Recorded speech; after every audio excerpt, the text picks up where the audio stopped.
am back again. So for today's video guys, I just want to apologize sa mga previous days na hindi ako nakapag-upload pagdating sa aking soap business journey. I'm so sorry talaga kasi naging busy lang po ako nitong mga nakaraang araw and meron po ako mga kailangang inasikaso, kailangan asikasuhin ng mga kaperahan and also syempre mga clients na need ko asikasuhin gawa ng syempre I'm a sales agent pa rin naman ng BYD.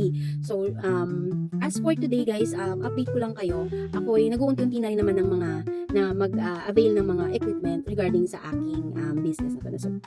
So ngayon guys, kaya ako nag-video na rin is para i-aware kayo na ganun yung nangyari sa akin mga nakaraang araw. I'm so sorry talaga. But yes, still pa rin, nandoon pa rin yung soap business journey natin and hopefully soon na mag-uumpisa na ako na gumawa ng mga product. And then, pero syempre, sabi nga sa mga na pinagtanungan ko rin ng mga expert, bago magbenta sa market, need muna natin ng mga permits also kasi gusto ko kasi siyang ipasok na dito agad sa mga social media platform. So kailangan bago ka mag-post ng magbenta ng mga products mo, kailangan mo din talaga na may mga legal documents for starting a business. So, yun yung mga inasikaso ko and also may inasikaso din kasi ako ng mga requirements. So, that's why ganun na lang naging hectic yung schedule ko. So, busy.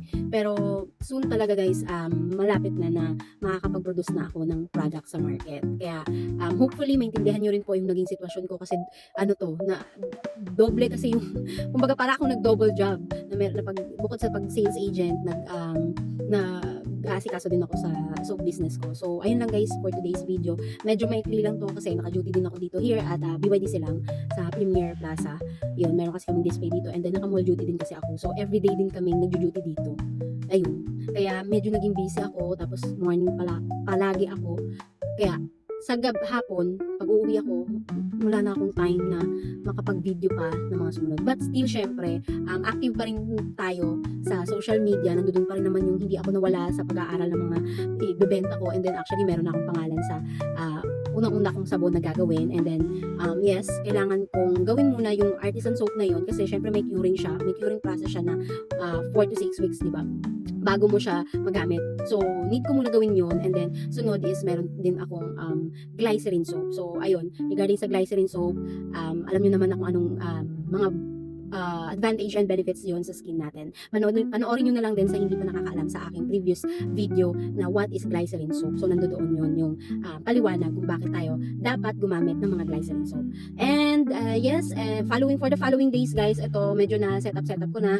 Kailangan ko meron na akong enough time for filming a video for update ng ating soap business journey. Pero hindi pa rin ako nawawala. Hindi pa rin ako nawawala, guys. Andito lang po ako. Okay? Naging busy lang talaga sa mga paperworks.